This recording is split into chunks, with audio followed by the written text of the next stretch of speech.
náà ọ̀pọ̀lọpọ̀ àwọn ènìyàn jẹ. Wọ́n sì ti fi ẹ̀sìn, wọ́n ti fi bà ọ̀pọ̀lọpọ̀ àwọn ènìyàn láyé jẹ́. Ọ̀rọ̀ tí mo fẹ́ sọ lẹ́nu yìí, àwọn mẹ́ta ni mo fẹ́ kẹ́ bá mi ṣe fídíò yìí kan. Bàbá Adébóyè, PFN president àti CAN president. Bàbá lẹ́jẹ́ fún wa ọ̀pọ̀, Ọlọ́run máa bì yín sà. Ọlọ́run á pè yín jókòó lọ́jọ́ ìdájọ́. Á bì yín, á pè yín lẹ́jọ́ wípé àwọn àgùntàn tí mo kó sọ́wọ́ yín, báwo lẹ ṣe ṣe wọ́n. Mo ṣẹ̀ṣẹ̀ ti church dé ni, ṣùgbọ́n èmi jẹ́ ó wà lára àwọn ọjọ́ tí ìbànújẹ́ àti ìpòrúurú ọkàn tó bá mi jù. Ní last week Sunday, I'm a member of the Redeemed Christian Church of God, a devoted member. Ní last week Sunday, wọ́n sọ fún wa wọ́n la máa gbàwé ọjọ́ mẹ́ta, which started on Friday, Saturday tó parí lẹ́nu. Wọ́n wá ní èní Sunday kò ní sí service throughout this country ní Redeemed Christian Church of God. Wọ́n la máa jáde. So wọ́n la máa ṣe peaceful work protest. Wọ́n ṣe pé nìyẹn. With every church member, àní sọ anything, a kàn máa gbé placards dání, a máa oríṣiríṣi àwọn instructions ló máa wà lórí ẹ̀. So wọ́n ṣàfún wa ní àwọn kìnìyẹn. Èmi tiẹ̀ ti múra, I have prepared. On getting to the church today, n tó bí mi nínú jù nìyẹn. Wọ́n wá ní wọ́n tún receive another message lánàá wípé gbogbo ìdìmú kan máa ṣe protest yẹn mọ́. Bàbá Adébóyè. Now, àwọn èèyàn ti máa ń stand against the Church of God. I will never do that because I believe in the person of Jesus Christ. Ṣùgbọ́n nínú ẹ̀yin pásítọ̀ wa ní Nàìjíríà, mi ò ní ẹ̀fà gbà yín gbọ́ nítorí wípé tí Ọlọ́run sọ, ọ̀rọ̀ Ọlọ́run lèmi máa tẹ̀lé. Nítorí wípé the wife of the president of this country, Olúrẹ̀mí Tinubu, ó jẹ́ pastor Redeemed. Wọ́n give order and stop protest yẹn. Bàbá, Ọlọ́run á bí yín. CAN president, Ọlọ́run á bí yín. PFN president, Ọlọ́run á bí yín pé báwo lẹ ṣe ṣe. Ẹkún gbọ̀n mi ní church lẹ́nu. I am a teacher. Ẹ wọ́n ṣe bí head teacher ní Ọ̀yọ́ state l'Ógbómọ̀ṣọ́. Ògbómọ̀ṣọ́ is very close to us here. We are no longer safe. We are doomed. The church is finished. The ministry is finished. Everything is finished. Ẹ ti fi ọ̀rọ̀ Ọlọ́run, ẹ ti fi tú wa jẹ. Ẹ gbà lọ́wọ́ àwọn aláìní, ikú ń pa àwọn aláìní yẹn, ẹ lè jà fún wọn. Ṣebí ẹ wà influential. Kí ló dé tẹ̀ ló influence yín yẹn? Kẹ́ fi save àwọn poor masses. Now I've come to believe what they said about you ministers of God. Most of you are very corrupt. Bàbá, Ọlọ́run á bí yín. Ọlọ́run á bí gbogbo yín pátá. Gbogbo ẹ̀yin tẹ́ já dárí ẹ̀sìn wa, wọ́n pa wá à ń kú. Ṣebí church ló yẹ kó jẹ́ safe place táwọn èèyàn máa sá lọ. But church yẹn ń sìn ó ti gbà bọ̀dì. Ẹ ti jẹ́ kó gbà bọ̀dì. Ẹ ti báṣẹ́ ìránṣẹ́ Ọlọ́run jẹ́, báṣẹ́ ìránṣẹ́ Kristi jẹ́. Gbogbo ẹ̀yin pásítọ̀ yẹn, mélòó nínú yín ló jáde sọ̀rọ̀? Wọ́n ṣe pààyàn l'Ógbómọ̀ṣọ́. Nọ́ọ̀sì mọ́dà yẹn àti ọmọ tí ò tó ọdún kan yẹn sì wà nùgbò. Ọlọ́run á bí yín. Àwọn wo lẹ̀ ń ṣèjọ lé lórí? Àwọn wo lẹ̀ ń ṣe ministry lé lórí? Ikú ń pa wọ́n, ẹ̀ẹ́dẹ̀ sọ̀rọ̀. Wọ́n pa wọ́n lójoojúmọ́, ẹ̀ lè jà fún wọn. Wọ́n ní kí Redeemed ṣe protest, bàbá. You stop that protest, Bàbá Adébóyè. Láti ìgbà tí mo ti wà ní kékeré ni mo ti like yín. Mo máa ń ka, even kó tó di pé mo di Redeemed, gbogbo àwọn devotional stuff tẹ́ máa ṣe yẹn mo máa ń kà. Ṣùgbọ́n tí ẹ ṣe lénìí, bàbá, Ọlọ́run á bí yín. Tẹ́ kẹ́ jẹ́ ká lọ kí gbogbo àgbáyé mọ nǹkan tó ń ṣẹlẹ̀. Ẹ wá náà fẹ́ Islamize Nàìjíríà pẹ̀lú ní jẹ́ kan Islamize ọ̀nà ẹ̀dá. Ẹ cancel protest nítorí pé ẹ gba order látàbújá. Gbogbo yín alátẹnujẹ oníjẹkújẹ ní gbogbo ẹ̀yin pásítọ̀ wa. Ẹ ń bá àwa tí àwa tájọ́ ọmọ ọjọ́ yín jẹ́. Ẹ ti fi ẹ̀sìn, ẹ ti fi ba yé àwọn èèyàn jẹ́. Dáwọ́lé dáwọ́lọ́dà poor masses. Owó oníwòwò aláta ẹ̀ ń gbà lọ́wọ́ àwọn aláìní. Ọlọ́run á bí yín pásítọ̀ tẹ ní agbára tẹ́ fi jà fún àwọn ọmọ ìjọ yín, gbogbo Ọlọ́run á bínú, ìdájọ́ Ọlọ́run á bẹ̀rẹ̀ lórí yín. Bíbélì tẹ́ ń gbé, bíbélì yẹn náà ti sọ, ó ní àsìkò ń bọ̀ tẹ́ pé ó ní orí pẹpẹ ní ìdájọ́ yẹn ti máa bẹ̀rẹ̀. Yes, because most of you are evil, you are very corrupt, oníjẹkújẹ nìyẹn. Ẹ̀yin bàbá Oyèdépọ̀, ẹ̀yin bàbá Kúmúyì, ẹ̀yin bàbá Adébóyè, ẹ̀ ń kó owó jọ, àwọn owó olówó tẹ́ gbà lọ́wọ́ àwọn ọmọ ìjọ yín, ẹ̀ ń ra private jet, ẹ̀ ń ṣí airport, ẹ̀ ń kọ́ mega auditoriums.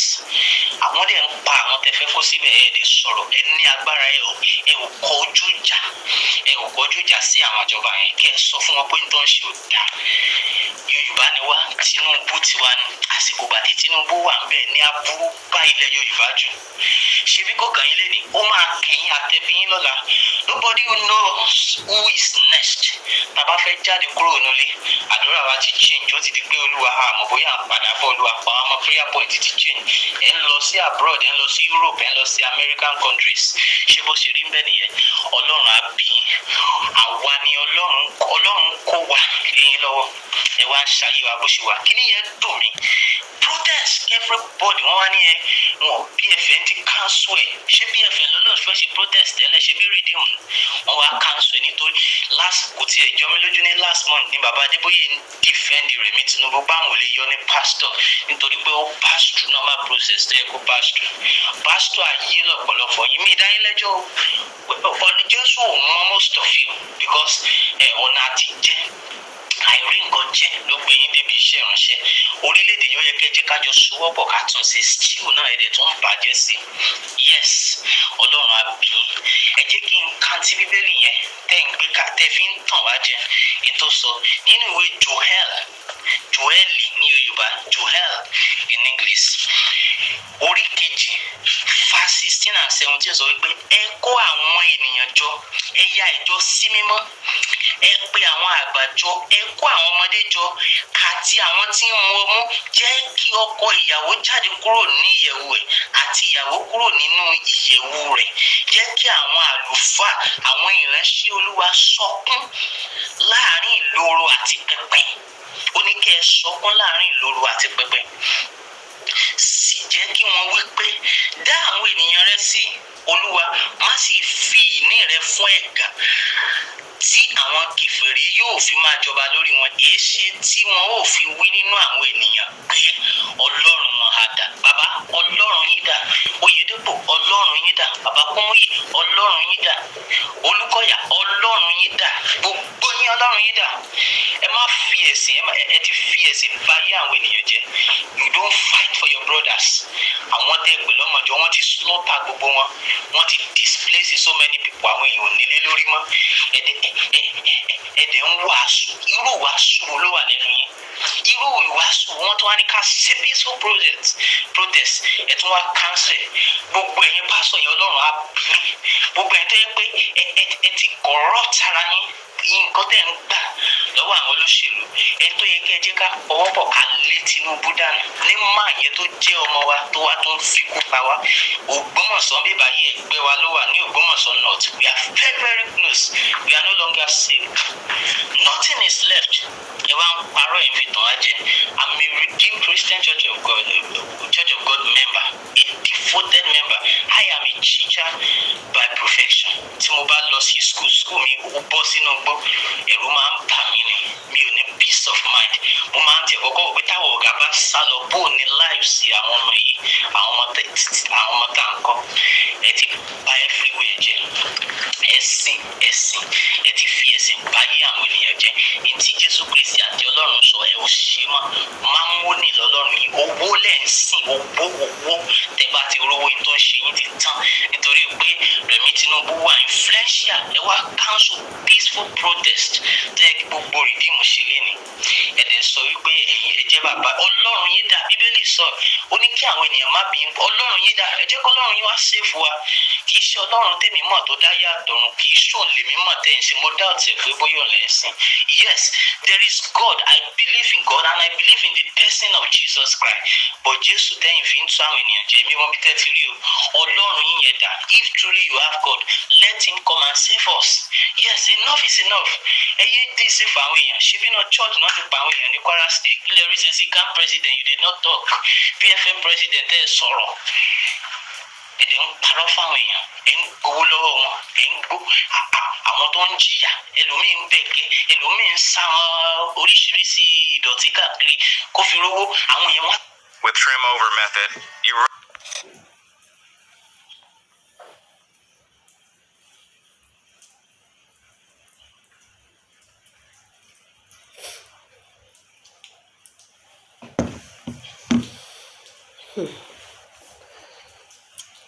ọ̀rọ̀ lẹ́gbọ́n yẹn gbogbo kìrìsìtẹ́nì pátápátá ní lóko lẹ́yìn òdì ọ̀rọ̀ lẹ́gbọ́n yẹn wípé wọ́n fẹ́ ṣe protest gbogbo rìdíìmù wọn náà fẹ́ jáde wọ́n fẹ́ ṣe protest lóní wọ́ọ́rọ́wọ́ láti fi ẹ̀rúnú hàn pé nǹkan tó ń ṣẹlẹ̀ yìí ló kò dùn mọ́ wa nínú ká fi ọ̀rọ̀ ṣírò ara wa wò wípé tó bá jẹ́ ẹbí ẹnì kọ̀ọ̀kan wọ́n wà nínú àwọn yẹn báwo ló ṣe máa rí o bàbá tí wọ́n gé lórí tíṣà ó yà mí lẹ́nu pé lọ́jọ́ kejì kò yẹ kí gbogbo tíṣà páàkiri nílẹ̀ Yorùbá yìí kò yẹ kí wọ́n jáde kò yẹ kó ní káwọn ọmọ jókòó lẹ́nu ṣùgbọ́n a ṣì rí àwọn iléèwé tí wọ́n lọ a tún rí àwọn òbí tí wọ́n tún fa àwọn ọmọ wọn náà lẹ́nu àgàgà ládùúgbò àti agbègbè tí nǹkan yìí ti ṣẹlẹ̀ kò yẹ kó rí bẹ́ẹ̀ o àti wá dájú àwa Yorùbá àwa nífẹ̀ẹ́ ara wọn mọ́ olórí ò nífẹ̀ẹ́ ọmọ ọjọ́ àwọn ọmọ ọjọ́ la nífẹ̀ẹ́ àwọn olórí ṣùgbọ́n ìkókò apanijẹ òun làwọn olórí yìí jẹ́ fún wa ó ti wá dájú gbangba wípé àti ìjọba àti gbogbo àwọn olórí ẹ̀sìn pátá àwọn ni wọ́n fẹ́ máa mú wa pàjẹ́ àwọn ni wọ́n fà wá lé àwọn báńdíìtì lọ́wọ́ nígbà tó bá ti wà nípò kó sọ̀rọ̀ tó sọ̀rọ̀ wàrà wọn ló wà àwa ọmọ ọjọ́ ṣáà lè jókòó sílé wa ni èmi rò ní ṣóníkálukú ò lè jókòó sílé ẹ̀ ní ṣe bẹ́ẹ̀ èèyàn ló wà lẹ́yìn ọba tí wọ́n fi ń pè lálẹ́ ibà nígbà tí wọ́n bá rérò chọ́ọ̀chì mọ́ kí wọ́n máa kó wàásù fún àga kí wọ́n máa gba tọ́rọ́ kọ́bọ̀ tí wọ́n ń gbà yẹn lọ́wọ́ àwọn àga ẹ jẹ́ ká jókòó sínú ilé wa ìjọ Sunday yẹn àbíjọ prógámù wọn tó bá pè yẹn kó ń kálukú fi jókòó ká fa aṣọ wa yá kì í ṣe ọkàn wa sí Ọlọ́run ká da ewu lé ara wa lórí ká fi ẹnu ara wa ká fi ké gbàjarè fún Ọlọ́run pé ihun tó ń ṣẹlẹ̀ yìí kò dùn mọ́ wa nínú kò tẹ́ wa lọ́rùn nígbà táwọn olórí ò ti lè sọ̀rọ̀ tí wọ́n ti lè sọ̀rọ̀ èyí tó gbowó ti gbowó ìtẹ́rù ń bà mẹ́rù ń bà nínú wọn tí wọ́n ti lè sọ̀rọ̀ ẹ jẹ́ ká jókòó sílé wọn ò sọ pé ṣọ́ọ̀ṣì ló máa gbà wá là wọn sọ kò ṣe pé ṣọ́ọ̀ṣì kan ni ìwé ìrìnnà sí ìjọba ọ̀hún kì í ṣe ṣọ́ọ̀ṣì kò ṣòwò ní àkókò tá a wà yìí ẹ jẹ́ kí wọ́n mọ̀ pé tí wọ́n ń ṣe kò dùn mọ́ wa nínú ẹ jẹ́ ká jókòó sí ilé wa.